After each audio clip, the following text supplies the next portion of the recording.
Freedmanstown is important because it's the first black neighborhood within the city limits of Houston. And that says a lot. And these people came out of bondage and used their skill to form a civilian society that was self-sufficient because they couldn't use the whites' facility because it was segregation, separate but equal, Jim Crow.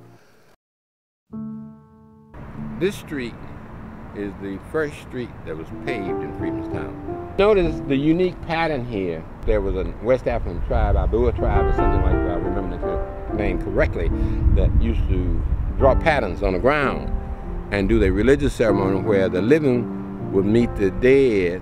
And of course, you know, in those societies, they admire their ancestors because that's where their wisdom comes from. And we found out that these bricks, made by that 2,000, 4,000-year-old Egyptian technique, are very expensive. And you can get them starting something like $20-some per brick. For one brick, $20-some. In some cases, the city took these bricks off of our streets out here in Freedmanstown and took them over there on Montrose and Richmond and made antique sidewalks out of them. And those bricks are still there in some cases. This is an old, no-good neighborhood, but they try to steal everything they can from this neighborhood. The bricks, the roof tiles, the pillars off the porches.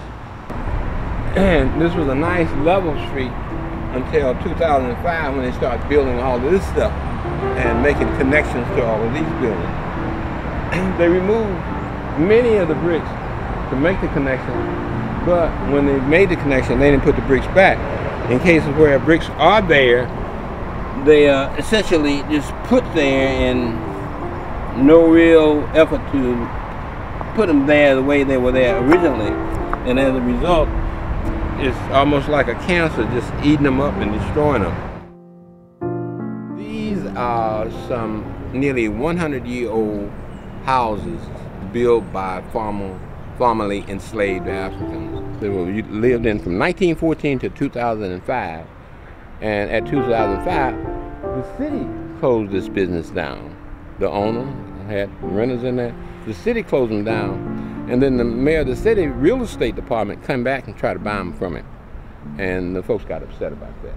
That the very city who closed down their operating business are the same people trying to get their property. So there's something wrong with that picture. So this is the African contribution to this world. If we tear them down and nobody can see them, people will never know Africans made any contribution to this society. This pillar has been removed since the last time we were here. There's a porch pillar there. It's been taken. Normally, when they take the pillars off of porches on these houses and whatnot, they're taking them and selling them and getting money for them because they were hand carved. They're antique. Basically, it looks like what they're doing is that the city don't recognize these, so they're trying to do as much damage to the buildings as they can so they can't be saved. In spite of the Congresswoman Sheila Jackson Lee announcing that these buildings should be saved on the site and they should remain because they're part of American history. This church came to be in existence because one of the founders, Reverend Jack Yates, and actually built this church in 1926. After a number of years sitting here vacant with all these other buildings, condos coming up around it, suddenly the church caught on fire one night. All 3 floors, it was a 3-story church. All 3 floors instantly caught on fire and was burning from one end to the other, which is not how fires start, but to make a fire do that in a big building like this, you'd have to use some type of material to spread the flame. People from the neighborhood saw the great flame, they came down here, and when they came down here, and before the fire was out and still smoldering and water shooting, a truck with the bulldozer pulls up in the middle of the night, like 4 o'clock in the morning, ready to knock the rest of the building down.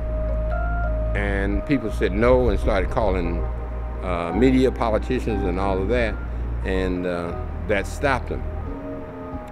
And when we were able to save the property, they wanted to take this property, make a doggy park out of it, where they would have fences around it, and only certain people could come in there with their keys. I think it's very disrespectful to take a Christian sanctuary and make a dog park out of it.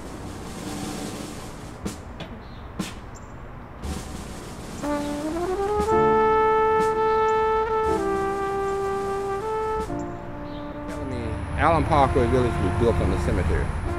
What these represent, these are markers for ancestors that are buried here.